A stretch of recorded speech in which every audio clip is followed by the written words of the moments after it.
Fala galera, aqui é o Rafael do Casts e Cortes. Eu vim falar para vocês hoje dos sites com Canva. É o meu curso que ensina você a fazer sites lindos sem precisar pagar domínio e hospedagem. É o primeiro link na descrição. E há um tempo atrás você começou o desafio hard, né? Comecei. O que aconteceu? Para contextualizar para a galera. Sim. Desde que começou a pandemia, comecei a estudar um pouco mais o comportamento humano, até porque eu migrei para a clínica. Né? Então eu fazia doutorado, faço doutorado ainda, mas eu tinha uma bolsa de pesquisa, ou seja, eu tinha uma bolsa do governo, que a bolsa preconizava que eu preciso ter dedicação exclusiva, ou seja, eu só podia trabalhar no doutorado. Né? No entanto, devido, até uma coisa que eventualmente a gente pode falar mais tarde, mas devido à precariedade do valor da bolsa, não tem reajuste desde 2013 e a inflação sobe, então o poder de compra curta, né? Devido à bolsa ficar com o mesmo valor, não acompanha a inflação. Falei assim, não, peraí, tenho que dar um jeito de começar a ganhar dinheiro, começar a fazer um pé de meia aí. Então eu resolvi começar a atender na clínica. Eu abri uma clínica, em 1 ano e pouco que eu abri a clínica, e eu resolvi começar a estudar um pouco mais o comportamento humano, porque no doutorado a gente estuda uma coisa muito específica. Né? A gente estuda uma coisa muito fechadinha, então eu estudo papel específico de uma intervenção num contexto muito específico e qual é o desdobramento específico daquela intervenção naquele contexto. Então, o que o doutor faz? O doutor, quando escreve uma tese, ele empurra um pouquinho a fronteira do conhecimento para frente, mas uma naquinha num negócio. Então, sei lá, o cara vai estudar a proteína da saliva do sapo X no lugar X lá da Amazônia e o que isso faz numa doença específica. Entendi. E eu falei, cara, eu não posso estudar só isso, porque no contexto da clínica eu tenho que abranger uma coisa maior no comportamento humano. E aí eu comecei a estudar o papel de um neurotransmissor chamado de dopamina. Tá? Você já deve ter ouvido falar, todo mundo já deve ter ouvido falar da dopamina. A dopamina é um neurotransmissor muito mal entendido. E aí vocês vão entender o porquê que eu cheguei a começar um desafio de 75 dias hard. Tá? O desafio é assim, eu tô, acho que agora tá no dia 40, 41 já, que eu tô sem álcool, sem Coca-Cola zero ou qualquer outro tipo de refrigerante, sem comer comida hipercalórica, então hambúrguer, pizza, etc., lendo 10 páginas de um livro por dia, bebendo 3 litros de água por dia e fazendo 45 minutos de atividade física por dia. Hoje, como eu vim aqui para São Paulo, eu treinei 6 da manhã, poder treinar aqui. Então, e dormindo mais ou menos o mesmo horário e acordando o mesmo horário todo dia para regular o ciclo. Você é um robô. Sou um robô. Eu até falei pro Douglas antes, todo dia é quarta-feira na minha vida. Todo dia é a mesma coisa, cara, mesma coisa. Depois a gente até pode falar desses ciclos, como que isso é importante também. Para melhorar a performance, principalmente. Aí eu comecei a estudar o papel da dopamina. E eu tô fazendo basicamente o quê? Eu tô fazendo basicamente um jejum de dopamina. O jejum de dopamina é mais ou menos assim. É muito mal entendido. Primeiro tem que saber o que é dopamina para entender o jejum. Dopamina é o seguinte, dopamina é um neurotransmissor, ou seja, é uma substância química que atua no seu cérebro, que faz a conexão entre uma célula do seu cérebro com outra. Tá? Então a dopamina você tem no seu cérebro uma célula, um neurônio, a gente tem 86 bilhões de neurônios, com B. 86 bilhões de neurônios no cérebro e 80 e poucos bilhões de outras células que são as células da glia. Então não é só neurônio que tem. O neurônio é a célula funcional do cérebro. É a que faz a gente mexer braço, entender as coisas, pensar, sentir emoções. Mas as células da glia já se sabe que tem uma função muito importante. Por muito tempo achou que era só suporte, etc. Mas as células da glia hoje sabem que tem metabolismo energético importante, uma sustentação importante, etc.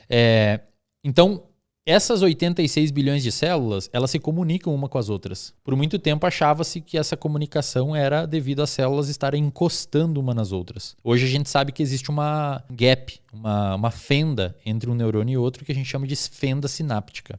Tá? Eu estou explicando tudo contextualmente porque temos tempo e... Por favor. Vamos embora. Perfeito. E aí, então, o que acontece? A gente tem a fenda sináptica e uma célula, para se comunicar com a outra célula, via essa fenda sináptica, libera uma substância química, que a gente chama de neurotransmissor. Tá?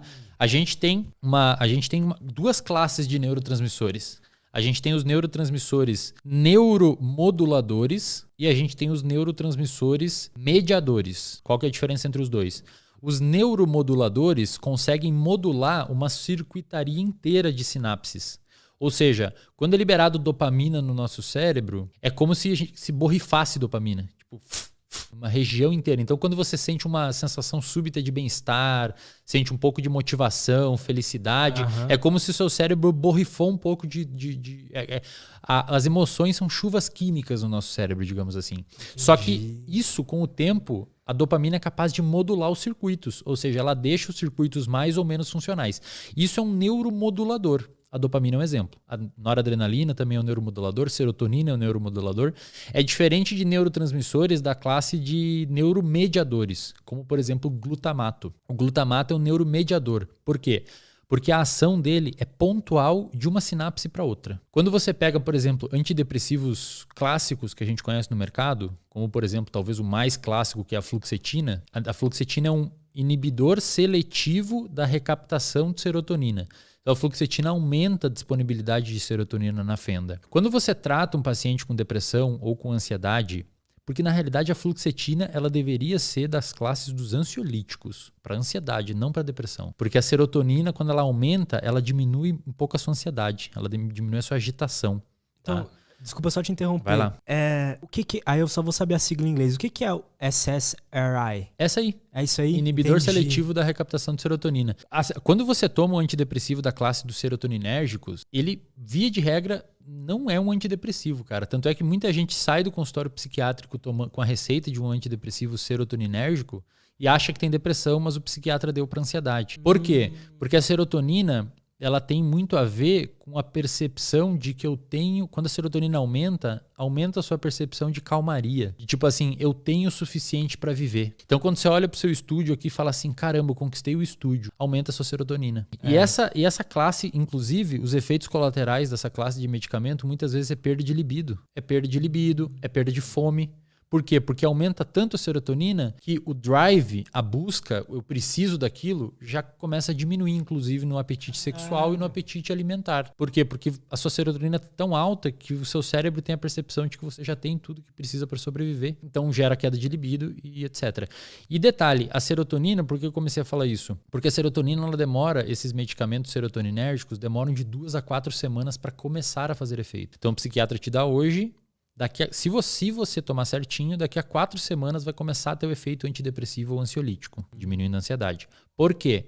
Porque a serotonina precisa de um tempo para mexer na circuitaria inteira e remodular a circuitaria do seu cérebro. Por isso que ela é um neuromodulador, a dopamina também. E a gente já vai chegar nos 75 dias, eu não esqueço das paradas, eu fecho as contas. A gente o glutamato, que eu falei que é um neuromediador, tem um novo... Isso é muito foda, bicho. Tem um novo antidepressivo que está sendo testado. Eu tenho pacientes que estão na fila para tomar e tenho pacientes que tomaram. Que é um antidepressivo chamado de cetamina, que é usado às vezes como droga de abuso, mas originalmente a cetamina é um anestésico de cavalo. É um anestésico veterinário. E a cetamina, quando ela entra no seu cérebro, ela atua bloqueando um canalzinho um canalzinho onde o glutamato se liga. O glutamato é um neuromediador, ou seja, ele não precisa modular a circuitaria durante semanas para fazer efeito. O glutamato faz na hora. Então o que acontece com a cetamina como antidepressivo? Resolveram esse problema de esperar 4 semanas. O paciente que toma cetamina, cara, daqui 5, 6 horas já tem melhora dos sintomas. Isso é revolucionário da psiquiatria, cara. Por quê? Porque não está atuando numa classe de neuromodulador, mas está atuando numa classe de neuromediador. Então, pegaram um anestésico veterinário, se descobriu lá em 2000 que doses subanestésicas, doses pequenininhas de cetamina, quando você injeta no paciente com depressão, não causa anestesia, mas por alguma razão o paciente melhora sintomas. 15, 20 anos depois estudando isso, hoje tem no mercado já a opção. Aqui em São Paulo fazem isso. Você vai lá e tem umas infusões de cetamina. Cara, em 2 dias você já tem melhora dos sintomas. Cara, que louco. E olha que maneiro. Eu comecei a estudar esse neurotransmissor chamado de dopamina. Por quê? Primeiro porque ele tem essa função modulatória, tá? Então ele consegue mexer, cara. A dopamina é como se fosse você pegar um plástico e você esquentar ele. Você pode remodelá-lo da forma que você quer. É isso que a dopamina faz no seu cérebro. E ela é um neurotransmissor incrível. É fascinante esse neurotransmissor. Eu cada vez tenho estudado mais, cada vez tenho estado mais interessado, porque ela faz muitas coisas no nosso comportamento. Por muito tempo se achava que a dopamina tinha relação com prazer. Então, por muito tempo achava-se... Não é totalmente errado essa visão, Mas por muito tempo se achava que a dopamina tem relação com prazer, mas na realidade parece que a dopamina tem mais relação com motivação. Então o que acontece? Tem alguns experimentos bem maneiros que fazem o seguinte: você pega um animalzinho de laboratório e você depleta, você destrói neurônios dopaminérgicos desse animal. Esse animal ele é capaz de sentir prazer. Então se você bota esse animal no ladinho de uma alavanca, onde ele clica na alavanca e vem comida ou vem cocaína intravenosa nele, ele fica clicando a alavanca. Ou seja, mesmo sem dopamina, o animalzinho faz aquele comportamento para obter recompensa. Só que se você movimenta o animalzinho um corpo de distância, literalmente, você movimenta o animal um corpinho dele pro lado, ele já não caminha até a alavanca para clicar a alavanca de novo. Entendi. Então ele não tem a motivação necessária para chegar lá e sentir o prazer. Ele sente o prazer. Se ele tá aqui, ó, o animalzinho, depletou os neurônios dopaminérgicos, ele pega a comida e come. Ou clica na alavanca para ter a cocaína injetada na veia dele. Só que se você move, é massa os estudos, você pega o animalzinho com a mão, bota ele um corpo de distância da alavanca, ele já não clica mais na alavanca. Cara, porque a dopamina tem a ver com ele ir até a substância. A dopamina tem a ver com quando você quer buscar um prazer que está fora do seu corpo. Um prazer que está ali na frente, um prazer que está longe. Eu já falei isso em outros lugares, mas vou falar aqui para a galera que não me conhece. Tem um outro experimento muito clássico que determinou esse papel da dopamina na motivação e não necessariamente no prazer, que ampliou ainda um pouquinho mais isso, tá? E aí agora eu vou entrar no porquê que eu comecei esse desafio de 75 dias. Experimento, eles pegaram um macaquinho, ensinaram ele a ficar sentadinho numa cadeira e tal, e eles deram um suquinho de laranja pro macaquinho. É um experimento do grupo do professor Schultz. É um cara... hoje no mundo, assim, não sei se ele é vivo ainda, mas é o cara que mais sabe sobre sistema de recompensa e dopamina. Ele tem bons reviews, assim, que ensinam muito bem sobre isso. Ele ensinou o macaquinho a ficar numa cadeira e ele ensinou pro macaquinho que suquinho de laranja, maçã é gostoso. Então ele primeiro, antes de mais nada, ele abriu a cabeça do macaquinho e botou um eletrodo lá no núcleo accumbens, que é a região do centro de recompensa no cérebro do macaco. E esse eletrodo consegue identificar a atividade neuronal dessa região. Então, quando essa região aumenta a atividade, o eletrodo consegue detectar, significa que o animal está sentindo prazer. Ou que tem aumento de dopamina. Tá? O que ele viu? Ele pegou o macaquinho, deu um suquinho de laranja, um suquinho de maçã, ele viu que explodiu a quantidade de dopamina no cérebro do animal. O animal sentiu prazer. A dopamina também é sobre prazer, mas mais sobre motivação, porque você consegue sentir prazer sem dopamina. Aí ele ensinou o macaquinho que sempre que acender uma luzinha no teto, ele vai receber o suquinho. E ficou registrando na cabeça do macaco quando que aumentava a dopamina na cabeça do macaquinho. Então o que ele viu? Ele viu que quando o macaquinho enxergava que acendeu a luzinha no teto, a dopamina aumentava muito no cérebro dele. Quando ele bebia o suco, já não tinha mais dopamina. Ou seja, quando o sinal do prazer chegou, a dopamina subiu.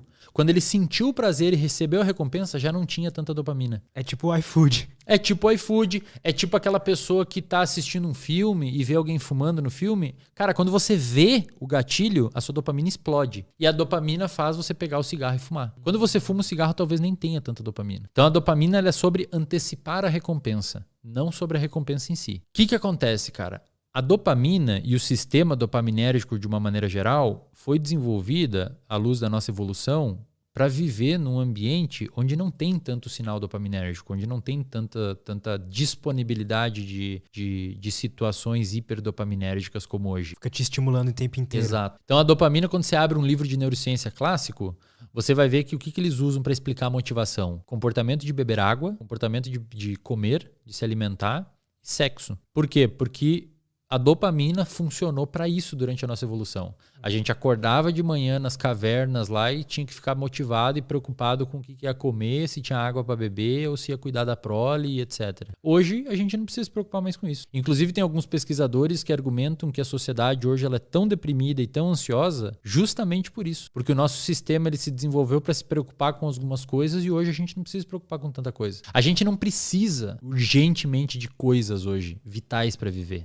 Via de regra, as pessoas têm coisas para comer. Via de regra, as pessoas têm água para beber e abrigo para dormir. E o sistema dopaminérgico ele foi desenvolvido para você viver num ambiente onde você sempre precisa estar engajado buscando alguma coisa. E hoje, muitas vezes, a gente está em casa no sofá, tem comida na geladeira, tem água ali, os seus pais te ajudam, etc. E você fica, e aí, o que eu faço agora? Aí o seu sistema de dopaminérgico muitas vezes te joga para quê? Pornô em excesso, videogame, drogas. Por quê? Porque essas coisas, elas jogam muito dopamina jogam pra você, muita né? dopamina. São comportamentos hiperdopaminérgicos. Muito. Os jogos de videogame, por exemplo, são desenvolvidos para liberar muita dopamina. O sexo, a pornografia, naturalmente libera muita dopamina. Aí o que eu comecei a estudar, cara? Eu comecei a perceber que, na realidade, quando a gente fala, por exemplo, de um comportamento adicto, de uma pessoa viciada, uma pessoa dependente química, ela é uma pessoa, se você pegar um estudo de ressonância magnética funcional ou PET scan, e olhar o cérebro de um usuário de cocaína enquanto você injeta cocaína nele, você vai ver que a ligação da dopamina com o receptor de dopamina é mais baixa que o cérebro de uma pessoa saudável. Ou seja, ocorre um downregulation. O que é downregulation? De tanto você bombardear o sistema com dopamina, devido ao uso da droga, ocorre uma adaptação para baixo do seu sistema. Então o seu basal de dopamina fica mais baixo. É por isso que você sempre precisa ficar buscando aquilo. Por quê? Porque o seu basal está cada vez mais baixo e você tenta desesperadamente aumentar a sua dopamina com a droga, só que ele cai ainda mais. O nosso corpo ele se regula muito assim. Se você come muito açúcar, o seu pâncreas vai liberar muita insulina. E conforme você vai liberando bombas e bombas de insulina, a sua célula começa a criar uma situação chamada de resistência à ação da insulina. E a resistência à ação da insulina é mais ou menos por isso. O receptor de insulina sai da célula e você começa a não ter a ligação de insulina e não ter a entrada de glicose na célula. Eventualmente você desenvolve diabetes. A droga no cérebro faz mais ou menos a mesma coisa, Lutz. Ou qualquer outra coisa que tá. Transforma a pessoa em uma viciada. Isso que é louco. O que acontece? Obviamente, eu tenho que fazer essas ressalvas pra galera não me xingar depois, mas obviamente você usar cocaína é diferente de você comer um bolo, comer chocolate. Óbvio isso. Ninguém aqui tá falando que pessoas que comem açúcar são viciadas em drogas. Não. Mas o açúcar, a gordura, a pornografia, comportamentos de uma maneira geral são, sim, liberadores de dopamina. Não num pico tão grande quanto uma droga, por exemplo, uma anfetamina, uma cocaína, alguma coisa nesse sentido. Mas ainda assim, jogos de uma maneira geral, cassino, videogame, etc. Às vezes interação social em excesso, quando você desesperadamente procura por aprovação social, comidas hipercalóricas. Existem alguns comportamentos que naturalmente vão aumentando os seus picos de dopamina. E o segredo é assim, imagina que o seu sistema dopaminérgico, ele tem dois tipos de liberação, tá? Ele tem uma liberação tônica. O que é uma liberação tônica? Os seus neurônios dopaminérgicos, a gente tem relativamente pouco neurônio no cérebro que produz dopamina. É uma das menores vias de todas. A gente tem 5 vias descritas dopaminérgicas no cérebro, uma sexta que ainda estão descrevendo os neuroanatomistas e neurofisiologistas, mas tem 5 vias bem descritas. 3 dessas vias são particularmente importantes para o comportamento de motivação, vício, etc. Que é a via mesocortical, aquela câmera ali que tá pegando, né? Uhum. A via mesocortical, ela vem mais ou menos da sua orelha, lá do centro do seu cérebro, no meio dele, do miolo dele, da sua orelha, até o seu córtex pré-frontal, atrás da sua testa. Tem a via mesolímbica, que iria, digamos, da orelha, do meio da orelha ali, até mais o meio do cérebro. E tem a via nigroestriatal, que é uma via que também vai ali do meio da orelha. Todas elas saem do mesmo lugar, né, da área tegmentar ventral, ali naquela região do tronco encefálico, que vai da área tegmentar, da substância nigra até o estriado. Essa via nigroestriatal, por exemplo, é uma via que tem morte de neurônios de dopamina em pessoas com Parkinson, que resulta em tremores motores. Ou seja, a dopamina, além de te dar motivação subjetiva de querer, agora eu tô com sede, que eu almocei há pouco, etc, eu tô com sede. Então a dopamina me leva a sentir a vontade de tomar essa água e ela também permite meu movimento físico para pegar, porque motivação e movimento tem muito a ver as duas coisas. Você geralmente, quando está motivado por alguma coisa, envolve um movimento físico. Isso tudo que faz a dopamina. E a gente tem relativamente poucos neurônios dopaminérgicos no cérebro. As outras vias são muito maiores. E ainda assim, olha o tanto que ela faz, cara. O poder que tem. É muito foda. E essas vias, a gente tem então uma liberação tônica de dopamina. O que é? Os seus neurônios dopaminérgicos ficam... A liberação tônica é assim, você fica tuf, tuf, tuf, tuf, como se fosse um coração batendo. Sempre liberando dopamina. Cronicamente. Você sempre está liberando. O dia inteiro. O dia inteiro. E isso muda de pessoa para pessoa. É por isso que tem pessoas naturalmente um pouquinho mais alegres, animadas, etc. E tem pessoas naturalmente um pouquinho mais deprimidas. Por quê? Provavelmente porque essa liberação tônica de dopamina, principalmente na via mesolímbica, provavelmente diminuída nessas pessoas que estão um pouquinho abaixo do normal de humor e aumentada nas pessoas que estão um pouquinho acima. E na via mesocortical, que é a que vem para o córtex pré-frontal, essa liberação tônica, quando está deficitária, pode resultar em alguns transtornos. Por exemplo, TDAH. Por quê? Porque o córtex pré-frontal ela é envolvido com as nossas funções executivas, como atenção, memória de trabalho. Por exemplo, para você prestar atenção em mim agora e sustentar a atenção nessa conversa, você está usando seu córtex pré-frontal. Muito. E se você não tem dopamina nessa região, dificulta o trabalho dele. Tanto é que quando você pega um paciente com TDAH que toma, por exemplo, Venvanse, Ritalina, o mecanismo de ação dessas drogas é aumentar o disparo tônico de dopamina no córtex pré-frontal, tá? Só que qual que é o problema? Esse disparo tônico, isso, presta atenção aqui, galera, isso que é muito importante. Esse disparo tônico dopaminérgico, tipo coração, buf, buf, buf, ele mantém um nível basal de dopamina no seu cérebro o dia todo. Sim. Só que tem os disparos fásicos de dopamina. Ou seja, buf, buf, o tônico mantém e tem os fásicos. Esses fásicos só acontecem quando? Quando você faz sexo, quando você precisa de comida, quando você precisa de água, quando você precisa de abrigo, quando você fugir de perigo, quando você joga videogame, quando você bebe álcool, quando você fuma cigarro, quando você vê pornografia, quando você toma muita bebida rica em açúcar, quando você come comida hipercalórica. Isso são disparos fásicos. Qual que é o problema? Quanto mais você der disparos fásicos dopaminérgicos, mais o seu sistema se down-regula, vai para baixo, e aquele disparo tônico começa a ficar mais frágil. Então, se você tem só prazer na sua vida, na ausência dos disparos fásicos, a sua dopamina é muito baixinha. E isso pode eventualmente resultar em anedonia. E é muito comum na clínica isso, Lutz. O paciente vem falando assim, putz, doutor, eu não sei nada, eu não consigo, eu não sinto mais prazer, eu não sinto mais isso, eu não sinto mais aquilo. Aí você vai ver a pessoa é estável financeiramente, muito bom na carreira dela, já está quase independente do ponto de vista financeiro. Nada faz a pessoa feliz. Aí você vai ver a vida dela, a pessoa opera só na dopamina fásica. Sai com os amigos segunda para jogar boliche e bebe. Sai com os amigos ali jogar tênis, no dia faz um churrasco. A pessoa ela não vive, prazer, ela não vive o difícil um pouco. Ela não dá um sossego pro sistema dopaminérgico. Aí quando você tira isso dela, é quase como se uma pessoa que usa droga.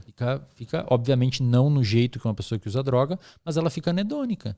Então, uma viagem com a família pro interior, num sítio que não tem álcool, não tem nada, perde o sentido. Por quê? Porque o cérebro dela gosta muito de dopamina. Ficou muito exigente, desenvolveu tolerância. Contrário disso, então uma pessoa que escolhe sofrer mais, ajuda a manter esse basal um pouco mais alto também ou não? Ajuda, não necessariamente o basal um pouco mais alto, mas ajuda a pessoa a ser mais capaz de sentir muito prazer quando é submetido a alguma coisa simples. E cara, isso acontece, obviamente a gente está falando de extremos aqui, mas o nosso sistema dopaminérgico, ele é mais ou menos assim, ele não foi feito para você ficar bombardeando ele de dopamina sempre. Não pode. Porque se você ficar bombardeando ele com dopamina sempre, vai ocorrer esse down-regulation dos disparos tônicos e você eventualmente vai ter mais dificuldade de alcançar o prazer. Coisa simples. Então qual que seria o grande segredo? O que a gente chama de reforços intermitentes. Ou seja, você não precisa ficar sem os disparos fásicos dopaminérgicos. Só faz isso com espaços de tempo. Faz uma agenda de dopamina, digamos assim. E cara, isso a gente fala aqui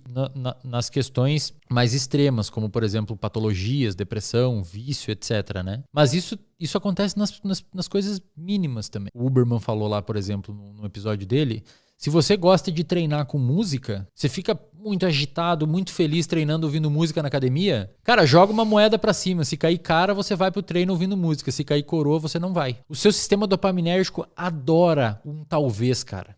Nossa, lembra do macaquinho que eu falei lá Lembra do macaquinho que eu falei do suco? Uhum. Com o tempo, se o macaquinho aprende que sempre depois da luzinha ele ganha suco, ele para de liberar dopamina quando vê a luzinha. Caralho. Porque a recompensa é certa já. Então, assim, primeiro, o que a gente tira disso tudo, né? Leva a mensagem pra casa aí. Dopamina não é sobre prazer, é sobre motivação. Dopamina é sobre a antecipação do prazer. Então, o macaquinho que sabe que vai ganhar o suquinho quando acende a luz, ele libera bastante dopamina quando vê a luzinha. Quando ele ganha o suco, ele já não libera tanta dopamina. Assim é com a pessoa em casa que quando pede a pizza no iFood, chega a pizza, ela já nem tá tão mais motivada a comer a pizza, às vezes até se arrepende de ter pedido, porque pediu, eu quero a pizza, eu vi a pizza no filme e aí pede uma puta pizza e chega a pizza e ela fala, caramba, por que eu fiz isso? Dopamina. Ou seja, a sua dopamina já baixou, você não tá mais motivado a comer. Foi o gatilho que liberou a dopamina. E o macaquinho que aprende que sempre que depois que acender a luzinha ele ganha, a luzinha já não libera mais dopamina no cérebro dele. Agora, se você pega um grupo de macaquinho e bota 50% das vezes que acender a luzinha ele ganha o suquinho e 50% não, a dopamina aumenta ainda mais do que antes. Porque a dopamina é sobre novidade. Tipo assim, ele fica, será que agora que acendeu a luzinha eu vou ganhar aquele suquinho de laranja? E a dopamina explode, cara. Ele quase quer sair da cadeira. Então a dopamina é sobre tal, é sobre você antecipar uma possível recompensa que vai vir. Isso é dopamina. Entendi. O que os cassinos fazem, Lutz? Os cassinos trabalham muito bem com o sistema dopaminérgico, principalmente com esses reforçamentos intermitentes. Se você vai num cassino e sempre que você girar a boletinha lá você ganhar dinheiro, perde a graça. Eu não quero mais, nada me motiva mais a fazer. Ou você sempre ganha recompensa. Agora, se você talvez girar na alavanca, se você girar a alavanca e talvez ganhar uma recompensa, seu sistema dopaminérgico vai ficar louco. Então, botando isso em termos práticos, como o Huberman falou lá. Cara, se você quer treinar ouvindo música, eu gosto muito de treinar. Escuto Racionais, Djonga, adoro escutar música enquanto eu treino, me ajuda muito. Só que ultimamente tem dias que eu não escuto de propósito. Aí você vai pensar assim, pô, mas você tá boicotando seu treino? Não, eu tô usando o sistema dopaminérgico a meu favor. Cara, eu acho que eu percebi isso. Eu tava treinando sempre, porque eu sabia que aquele estilo de música me dava pump direto. Depois de um mês treinando, parou. Exato. Nem tinha mais vontade de ouvir. Dopamina adaptou o sistema.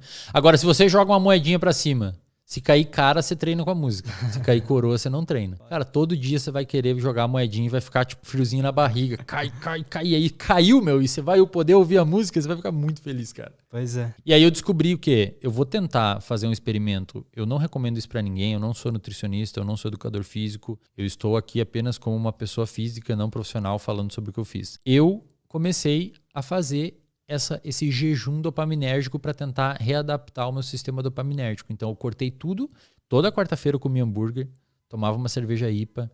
Todo final de semana, cara, vinhozinho, etc. Eu falei, não, eu vou fazer um jejum de dopamina e vou ver se eu consigo voltar a sentir. Não, ainda, desde daquela vez, nunca mais bebi álcool, nada assim. Algumas coisas que eu notei. Eu não gosto tanto de álcool quando eu achava que eu gostava. Uhum. E de hambúrguer, sinceramente, não. Quando eu me estresso muito, me dá mais vontade de comer. Eu vi que você postou uma coisa assim.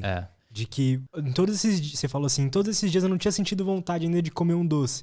Aí justamente num dia lá que você tava mais estressado, né? E tem bons estudos que mostram por quê. Lembra das duas vias, a mesolímbica, que é a via, digamos, mais emocional, mais rápida de dopamina, e a mesocortical? A mesocortical é a via que faz assim, Lutz, cara, você entrou numa dieta e tá treinando. Você quer chegar no verão com corpo X e você tem um hambúrguer na sua frente. A via mesocortical dopaminérgica é a que faz você não comer o hambúrguer em prol de uma recompensa lá na frente. A via que vem pro córtex pré-frontal é a que fala assim, eu não vou comer agora esse doce porque eu quero perder peso, que vai acontecer ali na frente. A via mesocortical, ela permite que você atrase a recompensa. A via mesolímbica faz você comer o doce na hora, faz você ser mais impulsivo. Tanto é que tem bons estudos que os caras fazem, você bota eletrodos aqui no córtex pré-frontal do pessoal, nos estudos, e faz uma estimulação magnética transcraniana. Ou seja, você estimula o córtex pré-frontal desse pessoal por fora do crânio, diminuindo um pouco a atividade dessa região. E bota essa galera jogar poker, por exemplo. Cara, eles ficam muito impulsivos. Eles não conseguem controlar, tipo assim, não, eu vou segurar essa mão pra tentar na próxima, eu vou esperar pra ver se depois eu consigo. Eles ficam muito impulsivos. Se você fizer isso e botar uma pessoa comer, a pessoa fica muito impulsiva, come demais. E quando você está estressado, tem bons trabalhos publicados, principalmente na Cell, na Cell Reports, que é uma revista sensacional de ciência, mostrando que quando o cortisol aumenta demais, que é o hormônio do estresse, a função do córtex pré-frontal tende a diminuir. Então, quando você está muito estressado, você meio que desliga a região do cérebro envolvida por controlar os seus impulsos. E adia a recompensa. E aumenta a de recompensa. A de recompensa imediata. E aumenta a agressividade. Quando você está estressado, a sua agressividade tende a aumentar. Inclusive, se você pega um ratinho de laboratório e estressa ele, a primeira coisa que ele vai fazer é atacar o amiguinho. Porque o comportamento agressivo diminui o estresse. Isso explica muita coisa de muita gente estressada que quebra coisa, etc. Né? A agressividade diminui o estresse. Então, o que eu fiz? Falei assim, não, eu vou tentar me submeter num contexto dopaminérgico, hipodopaminérgico, com menos dopamina, para ver se eu consigo sentir alguma coisa. Então, eu senti isso. Senti que eu não gosto tanto de álcool quanto eu achava. Senti que eu não preciso tanto daquelas comidas quanto eu precisava. Mas tem uma questão. Parece que a minha impulsividade com o trabalho aumentou.